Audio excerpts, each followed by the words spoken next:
So most people only see the end result, the success, but what they don't see are the mistakes made along the way. So I recently shut down all 4 of the businesses that I built up, and over the last 7 years I built it up to about a $5 million company. Nothing huge, but it was a solid business that my family lived on full time. And we were both, myself and my wife, full-time employees of the business. So let's get into it. There are 3 biggest mistakes that I made that could have shut me down and ultimately caused enough chaos to where I left on my own. The first one being hiring too quickly and firing too slowly. When we started to grow, we created these pinch moments where the work was coming in because our marketing was working, but we weren't able to get it all done because it was just me out there trying to handle it all. So the first hire I made was bringing on a helper so I had a partner, somebody to grab stuff, hand me things, somebody I could teach, and that was fine. But as we got a little bigger and I got out of the field and needed to really just manage and sell, that's when this became a much bigger issue because I wasn't always with them. I had to trust them and depend on them to do what I needed them to do, whether I was around or not. This is where hiring too quickly can be a huge downfall because you're putting your entire business's reputation in the hands of a stranger. So when you're interviewing for whatever role, in my case, it was normally a laborer and later a project manager. Skills aside, obviously they need to have the skills to get the job done. Character is really what you need to focus on because if they don't have the right character, if they don't have the company's best interest at heart, if they don't have honor, all these different things that make for somebody that you can trust, that's something that is not really teachable. It's also somebody you don't want representing your company. So to make a long story short, take your time hiring, even if you're in a pinch moment and things are hard and you're dropping balls and you're really struggling to keep up with the workload. Push things off and take your time hiring. Because if you hire the people that are available tomorrow, or today, oftentimes there's a reason that they have that availability. There's a reason they're not taken by somebody else, and they're more than likely not the right person. So take your time hiring. Now, if somebody looks great, interviews well, has everything that you think you want, and you get them in, and within the first week or 2, you realize this is not going to work. This is not a good fit. Don't waste time. Don't try to fix them. Don't try to fix the issue. Just be done with it. That's why they say put people on a trial period. That trial period is when you learn the character of someone. Put them on a 30, 60-day trial and squash it. If they're not doing what you think they should be doing, squash it. Get rid of them. Don't waste time.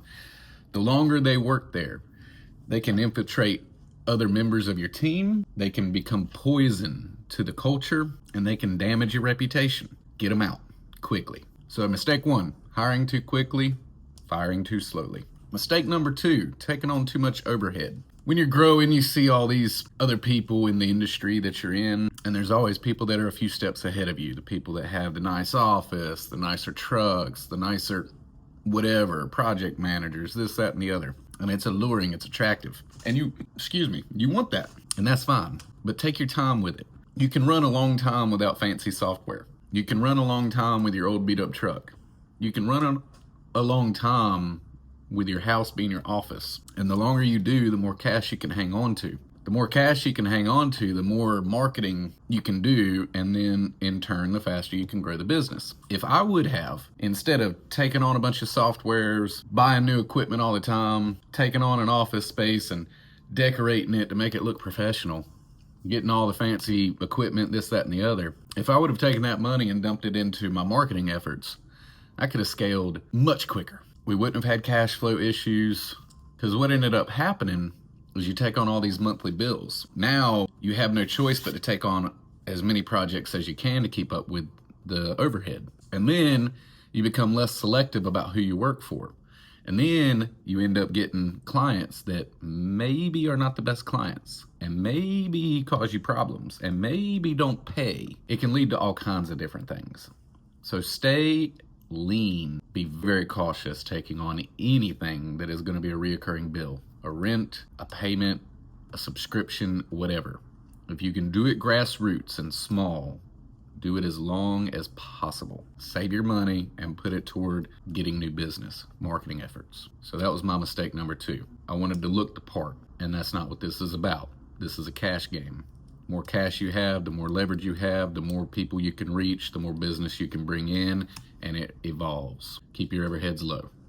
Mistake number 2. Mistake number 3 was, along with expanding in my overheads, I also decided to take all these verticals in my business. And a lot of this was driven because I did have high overhead. I saw other people in similar fields making money. Well, if we start a division that does this, then we can double our business. If we start a division that does this, we can triple our business. This was my thought. What I didn't realize is that as you start to focus on something new, what you had starts to slip. And again, you circle back to possible reputation damage, mismanagement of funds, client retention issues, employee issues because you're not focusing. It sounds like a great idea. In my case, it was remodeling. Well, then I was like, well, why don't we do water damage? It's the same thing. And then we bought an office and we wanted a showroom. Well, that's great. We'll just start selling product as well. That'll be its own company. And then in the mix of all of that, we're also investing in real estate and focusing on finding leads for off-market properties. All related, all construction-based, all vertical businesses, all good businesses. But you can't focus on that many things at one time and be effective. We did it 3-4 years that way, but you can't be effective at any one thing.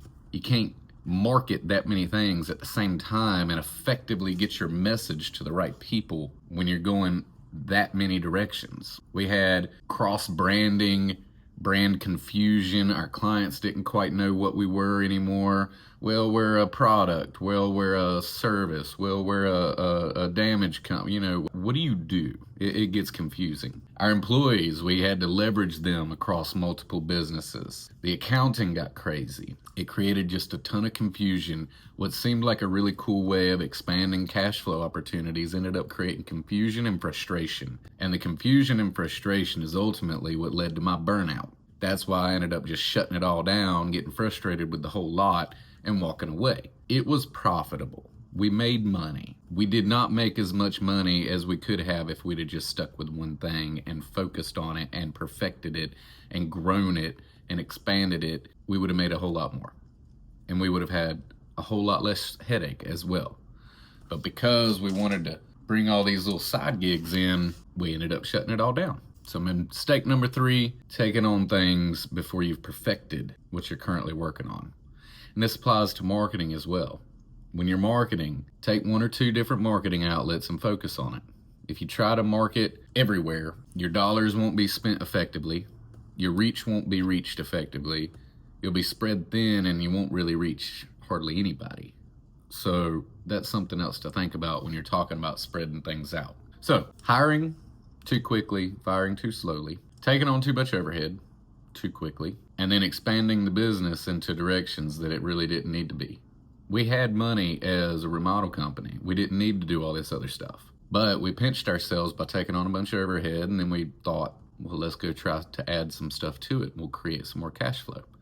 It just don't work that way. Focus on the one thing, the main thing, and get excellent at it. This is the stuff that I walked through. This is why I shut it down. These are the mistakes that hopefully, if you guys are just out there starting out, y'all can avoid. I'm grateful for all of it because it gave me skills, it gave me understanding, it gave me a client base, it gave me so much.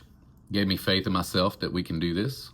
It gave my wife faith in me. I mean, we broke out, both of us, and left full-time jobs to start a business, and we did it, and we survived, and we made money. So it's all good stuff. But if I could have done these things differently, I'd still be in that business, and I would have probably doubled or tripled it by now. Instead, I'm starting over in my new business, and I'm taking the lessons I've learned, and I'm applying them to my new business, and we're going to see where it goes. Hopefully this is helpful for you guys. If you have any questions, just comment them below.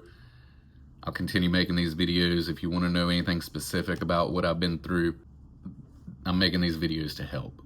You know, I went through these experiences. I watched a lot of videos from other people that had experiences, and it was helpful to me. I didn't listen to a lot of the advice that I heard, and now I have some scars. Maybe you can get the experience without the scars. So guys, have an awesome day. We'll see you next time.